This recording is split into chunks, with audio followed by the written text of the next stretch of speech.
पाकिस्तान सरकार के खिलाफ सड़क पर जनता, वो भी ब्लैकआउट में। इमरान खान के समर्थक सड़क पर उतर आए हैं। तो देखिए, ये देखिए पाकिस्तान में क्या हो रहा है। देखिए पाकिस्तान में इमरान खान के समर्थक सड़कों पर उतर आए हैं। ये बहुत बड़ी खबर है। जनरल अनुज बहादुर के पास में जाऊंगा, उनको निकाल लिया जाए जेल से बाहर। बड़ी इंटरेस्टिंग खबर है। जनरल अनुज बहादुर सर, एक तरफ भारत का अटैक, दूसरी तरफ क्वेटा में बीएलए का अटैक, बलोच लिबरेशन आर्मी, और तीसरी तरफ एक पॉलिटिकल डिसरप्शन। एक और बड़ी खबर, लेकिन बता दें सर, आप प्रतिक्रिया दें उससे पहले। अनुज सर, पुंछ में भारत और पाकिस्तान में भीषण युद्ध चल रहा है। पुंछ में दोनों तरफ से भारी गोलाबारी हो रही है और ये लगातार, अनुज सर कुछ समय पहले भी कह रहे थे कि ये 1971 के बाद है पुंछ में भारत इस तरीके से गोलीबारी हो रही है। पुंछ में दोनों तरफ से भीषण गोलाबारी हो रही है। इस वक्त भीषण युद्ध चल रहा है और ये कुछ समय पहले भी हम बात कर रहे थे कि ये एलओसी का इलाका है, यानी यहाँ पर जो जितना आगे बढ़ जाएगा वो इलाका उसका होगा इस इलाके में। लेकिन इस वक्त दोनों तरफ से एक दूसरे पर भारी गोलाबारी की जा रही है। पुंछ का ये इलाका, हमने इसके अलावा एलओसी का तमाम जो पूरा इलाका है वहां पर लगातार इसी तरह से रिएक्शन दिया जा रहा है। पाकिस्तान की तरफ से गोलाबारी की जा रही है और भारत की तरफ से भरपूर जवाब दिया जा रहा है। तो दोनों तरफ से इस वक्त एक और चीज आप अगर नोट करें, आप मैं अनुज बहादुर सर के पास जाने से पहले क्विक रिएक्शन कर्नल राठौर से लेना चाहूंगा। Colonel Rathore, Indian navy, air force and army तीनों एंगेज्ड हैं और तीनों मैसिवली रिप्लाई कर रहे हैं। योर टेक सा, क्योंकि अगर बात की जाए पुंछ में तो इंडियन आर्मी बहुत जबरदस्त आर्टिलरी बैकफायर कर रही है।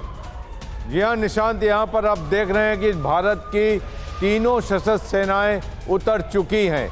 अब इसके बाद में अगर कोई एलिमेंट बचा है वो बचा है भारत की सेना। भारत की सेना फिजिकली अब कैसे उतरती है, लाइन ऑफ कंट्रोल हो या इंटरनेशनल बॉर्डर हो, और उसे कैसे क्रॉस करती है और पाकिस्तान के अंदर घुस करके अटैक्स की अब उम्मीद की जा रही है।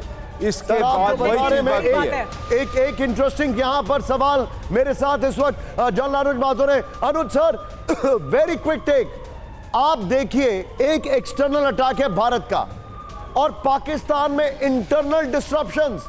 पीओके में मैं बात करूं क्वेटा में तो बीएलए के अटैक शुरू हो चुके हैं। मैं बात करूं सड़कों पर ब्लैकआउट के बाद भी वहां की जो आवाम है प्रेजेंट पॉलिटिकल सिस्टम के खिलाफ है। Pakistan is absolutely in chaos। Absolute chaos। Nishant, please give me time to repeat. मैंने कुछ दिन पहले आपके चैनल पर यह स्टेटमेंट बोला था कि एस्केलेशन। माफ कीजिएगा, अपॉलॉजीज, बड़ी खबर आ रही है। Apologies sir, Chandipur missile range की सुरक्षा को बढ़ाया गया है। चांदीपुर मिसाइल रेंज की सुरक्षा को बढ़ाया गया है। कल चांदीपुर से डीआरडीओ ने आपात बैठक बुलाई और यहां पर जो सुरक्षा उसे बढ़ाया गया है। चांदीपुर में मिसाइल परीक्षण केंद्र है और यहां पर भी सुरक्षा को कड़ा कर दिया गया है। तो सर, अब आप अपनी बात पूरी कीजिएगा, माफ कीजिएगा आपको रोक रहे थे, लेकिन इट्स अ कोई बात नहीं सुमेरा, मैंने जो कहा था कुछ दिन पहले कि escalation could intensify economic and political instability, और एग्जैक्टली वही हो रहा है कि एस्केलेट पाकिस्तान ने किया। इकोनॉमिक इंस्टेबिलिटी हो रही है और पॉलिटिकल इंस्टेबिलिटी अब उनके सामने आ चुकी है। बलोचिस्तान अलग मार मार रहा है, टीटीपी फिर मार मारेगी और ये पाकिस्तान जो है, मेरे पीछे झंडा देख लें, वही हाल होने वाला है पाकिस्तान का। सर, संजय सोई साहब हमारे साथ बने हुए हैं। संजय सोई सर, लेकिन जो हम तस्वीरें देख रहे हैं और जिसकी बात हम अनुज सर से भी कर रहे थे कि कैसे बलूचिस्तान में विद्रोह है, गैस पाइपलाइन को उड़ा दिया है, सेना की चौकियों पर हमला किया जा रहा है, लोग सड़कों पर उतरे हैं, यानी इमरान खान की पार्टी के लोग भी निकल आए हैं। जो जनरल मुनीर है उसके खिलाफ वो तमाम लोग जिनकी आवाजों को दबाया गया था, उन्हें ये सबसे बेहतर मौका लग रहा है।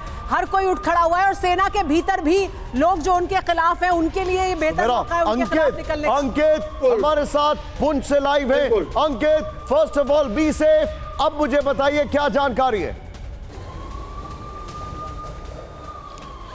लगातार निशांत हैवी टू हैवी जो फायरिंग है वो पाकिस्तान की तरफ से की जा रही है, लेकिन भारत भी रिटेलिएट उसी भाषा में दे रहा है जो पाकिस्तान को समझ आती है। पुंछ, उसके साथ साथ रजौरी, उसके साथ साथ नौशेरा सेक्टर, ये तीन ऐसे इलाके हैं लाइन ऑफ कंट्रोल के जहां पे लगातार सीज फायर का उल्लंघन पाकिस्तान की तरफ से किया जा रहा है। लगातार पाकिस्तान रिहायशी इलाकों को टारगेट कर रहा है और इन सब के बीच भारतीय सेना भी पाकिस्तान को मुंह तोड़ जवाब दे रही है। आप जो बता रहे हैं ये वाकई में इंटरेस्टिंग है, सोचना समझना कि जो अटैक हो रहा है उसको उससे ज्यादा इंटेंसिटी में रिप्लाई किया जा रहा है। सुमित, आपके सोर्सेस क्या कह रहे हैं?